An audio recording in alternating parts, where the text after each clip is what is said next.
Madam सुनिए, अभी अभी इन्होंने आपके पर्स में से पैसे निकाल के इनको दिए हैं। पैसे? कौन से पैसे? मैं तो घर से पैसे लेकर ही नहीं आई। चल क्या पता वो पैसे लेकर ही नहीं आई हैं, तो हमें चोर बोलना ना बंद कर दे, ये फूफ कहीं का। मैडम देखिए, आप बहुत गलत कर रहे हैं। आप लोगों को ऐसा नहीं करना चाहिए। अरे ये पैसे इनकी मेहनत की कमाई के होंगे और आप इन्हें चुरा रहे हैं। ज्यादा ना ज्ञान बांटने की जरूरत नहीं है। पहले खुद को देख, खुद चोर नजर आता है और हमें चोर बना रहा है। हमें ना चोरी करने की जरूरत नहीं है, क्योंकि हमारे पास ना ऑलरेडी बहुत पैसा है। और तुमने अपने शूज देखे हैं, कितने गंदे हैं। कम से कम इन्हें तो धो लेते, इंटरव्यू के लिए आ रहे थे तो हमें सिखाओगे? अरे बेटा, मैंने कहा ना मैं घर से पैसे लेकर नहीं आई, तो भला ये कहाँ से निकालेगी? तुम्हें कोई गलतफहमी हो रही है।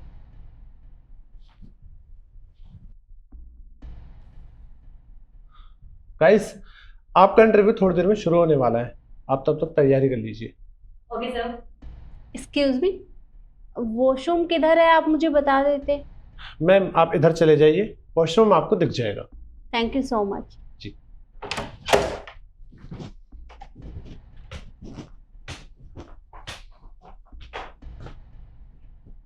और क्या कहा था तुमने कि हमने पैसे चुराया है? हाँ, हमने चुराए हैं पैसे, लेकिन तुझ जैसे की बात पे यकीन कौन करेगा? ये पैसे उनकी मेहनत की कमाई के होंगे। कोई देखे ना देखे, भगवान जरूर देखता है और आपको सजा मिल के रहेगी। ओ भगवान जरूर देखता है, तुझे तो पता है ना कि भगवान देख ही रहा है। पहले अपने आप को देख, तू भिखारी यहाँ आ गया इंटरव्यू देने के लिए, बड़ा यार हमें ज्ञान दे रहा है। सुनो बेटा, थोड़ा पीछे हो जाओ, मैं यहाँ खड़ी थी। पर आंटी जी सॉरी, अब तो मैं यहाँ पे खड़ी हो गई हूँ, तो आप एक काम कीजिए ना, आप पीछे चले जाइए। और बेटा, आपसे पहले मैं आगे थी तो मैं पीछे क्यों जाऊं? तो हम क्या करें? किसने बोला था आपको यहाँ से जाने के लिए? अब तो हम खड़े हो गए हैं, तो ये जगह हमारी हो गई। वैसे एक एडवाइस दूँ आपको, आप ना खामखा यहाँ पे इंटरव्यू के लिए आ गई हैं। अरे कम से कम अपनी हालत तो देख ली होती। भला ऐसे काम करोगे आप यहाँ पे? अरे आप तो खामखा का वर्डन दे रहे हो लोगों को। अरे लोग आपको संभालेंगे, आपसे काम निकलवाएंगे वो।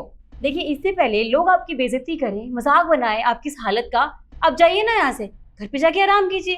क्यों खामखा परेशान हो रही हैं? और वैसे भी आपकी उम्र नहीं है इंटरव्यू देने की है। सही कहा बेटा, मुझे यहाँ आना ही नहीं चाहिए था। मैं वापस चली जाती हूँ। कितनी अच्छी बात है ना, आपको समझ में आ गया। अब जाइए।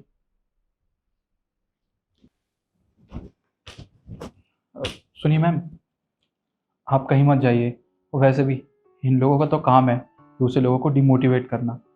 मुझे पता है कि आप हमसे उम्र में कितनी बड़ी हैं और आपको जॉब का तजुर्बा भी ज़्यादा होगा। आप यहाँ खड़ी हो जाइए। ठीक है बेटा, अगर तुम कह रहे हो तो मैं ट्राई करके देख लेती हूँ। आप पीछे कहाँ जा रही हैं? यहाँ आगे खड़ी हुई है ना। अरे तुम आगे हो जाओ, मैं पीछे खड़ी हो जाऊंगी। नहीं नहीं, देखिए मुझे लगता है कि आपको ना खड़े होने में भी तकलीफ़ हो रही है। आप प्लीज़ मेरे आगे खड़े हो जाइए। इन लोगों में तो ज़रा भी शर्म नहीं है कि बड़ों की इज़्ज़त कैसे की जाती है। पर मेरे माँ बाप ने मुझे संस्कार दिए, हमेशा बड़ों की इज़्ज़त करनी चाहिए और जितना हो सके दूसरों की हेल्प करो। मैं बस वही कर रहा हूँ। थैंक यू बेटा।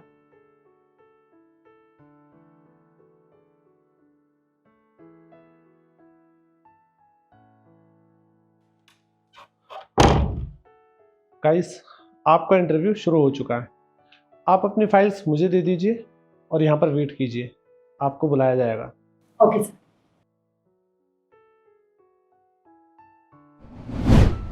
हाँ भाई ज्ञानचंद, क्या बोल रहा था तू? बड़ा समझा रहा था ना, ज्ञान दे रहा था। तुझे पता है तूने अपना ही नुकसान किया अपने हाथों। ये तो वैसे भी जाएंगी, तू लंगड़ी है और तू तो ठहरा भिखारी। तुम दोनों यहाँ से जाओगे। मैडम, आपको इनके साथ ऐसा नहीं करना चाहिए था। समझिए, आपने बहुत गलत किया। एक तो इनके पैसे चुरा लिए, ऊपर से बदतमीजी कर रही है इनके साथ। आपको दिखता नहीं है क्या कि आपकी माँ की उम्र की हैं और बेचारी ठीक से चल फिर भी नहीं सकती। आपको तो इनकी मदद करनी चाहिए और उल्टा इनसे बदतमीजी कर रही हैं। मदद की तो थी, कहा तो था कि अपने घर चले जाओ। हम इससे बड़ी और मदद क्या करें? तो अपना ज्ञान ना अपने पास रखो। रहने दे ईशू, ऐसे लोगों को समझाना मतलब अपने ही सर पे हथौड़ा मारने के बराबर होता है। छोड़ ना। और वैसे भी सिलेक्शन तो हम दोनों की होगी, इनसे बोल के क्या ही फायदा। मैम, आप अंदर आइए, मैम ने आपको बुलाया है। एक सेकंड, इसे पहले क्यों बुला लिया? कोई बात नहीं, जाने दे इसे। जितनी खुशी से ये अंदर जा रही है ना, वैसे इतनी दुखी से ये बाहर आई। सही कह रही हूँ।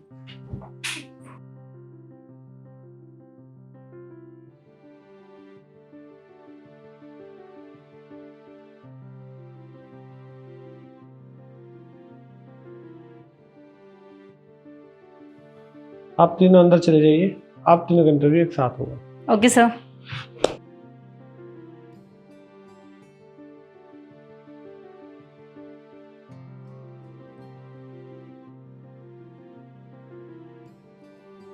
यीशु, ये ये लंगड़ी यहाँ क्या कर रही है? चुप कर शिखा, लंगड़ी मत बोल। ये बॉस की चेयर पे बैठी है, यानी यही बॉस है। सही पहचाना तुम लोगों ने, मैं ही यहाँ की बॉस हूँ। और बाहर तुम लोगों के साथ जो भी कुछ हुआ वो आपके इंटरव्यू का एक हिस्सा था। लेकिन आप दोनों मुझे ये बताइए कि आपने मेरे साथ इतनी बदतमीजी क्यों की? एक तो आपने मेरे पर्स में से पैसे चोरी किए, दूसरा मेरे साथ बदतमीजी की, मेरी इंसल्ट की, यहाँ तक के मुझे डीमोटिवेट भी किया। क्यों?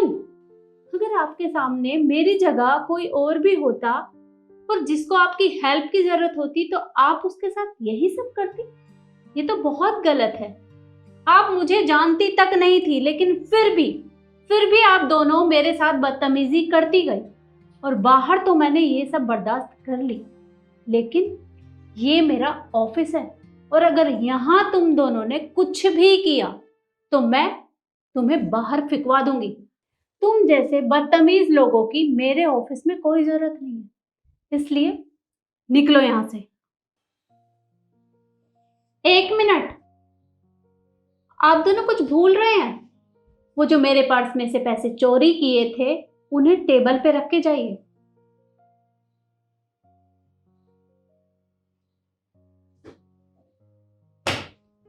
और हाँ, अगली बार से याद रखिएगा, अगर कहीं पर भी ऐसे काम के लिए जाओ तो पहले अपने बिहेवियर को चेंज करो, क्योंकि अगर इसी तरह का बिहेवियर रहा तो तुम्हें कहीं भी काम नहीं मिलने वाला।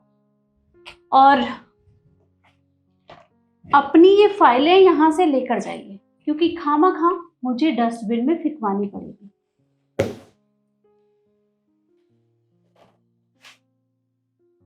अब निकलिए यहाँ से।